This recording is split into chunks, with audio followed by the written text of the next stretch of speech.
नमस्कार, Shri Swami Samarth. Welcome to Hemangi Shelar YouTube channel. आज सकाळची सगळी कामं आटपली होती, पण डेली व्लॉग करणं शूट झालं नाही कारण शार्वीला थोडी सर्दी झाल्यामुळे ती जरा आज काही व्यवस्थित झोपली नाही. आत्ता कुठे सगळी कामं आटपून तिला भरवून शार्वी व्यवस्थित झोपली होती. इकडे सकाळी भाकरी भाजी तर झाली होती, पण रात्रीचा थोडासा भात उरला होता. त्याचं काय करायचं तर फोडणीचा भात करूया. मला लसूण घातलेला फोडणीचा भात अजिबात आवडत नाही, तर मी काय करते, जिरं, मोहरी, कांदा हे तेलावर चांगलं व्यवस्थित परतवून घेते. त्याच्यात इकडे भात जो आहे, भातावरती हळद, तिखट घालून व्यवस्थित भाताला लावून घेते. इकडे चवीपुरतं मीठ घातलं आहे पण फोडणीमध्ये, कारण कांदा व्यवस्थित लवकर शिजतो. हे चैतन्याने दुकानातून राईचं तेल आणलं होतं.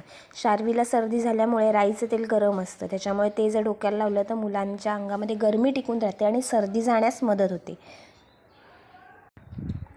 तर हे जे हळद, तिखट लावलेला जो भात होता तो आपण आता फोडणीत घातला आहे. वरून मस्त अशी कोथिंबीर घातली. 2-3 मिनटं गॅसवर कढईमध्ये हा भात ठेवून द्यायचा आहे आणि आपला फोडणीचा भात तयार. इकडे आता राईचं जे तेल आणलं होतं त्याच्यात 1 ते 2 लसूण पाकळ्या घालायच्या आहेत आणि ते तेल जरा गरम करून घ्यायचं आहे. आणि असं तेल लहान मुलांच्या डोक्याला तर पायाच्या तळव्यांना लावून घ्यायचं, सर्दी लवकर जाण्यास मदत होते. तर हे राईचं तेल आहे. थोडं थोडंच आणायचं दुकानातून, कारण का जर जास्तच एकदाच जर राईचं तेल आणून ठेवलं तर खूप दिवस झाल्यावर त्या तेलाला कसा तरीच वास येतो.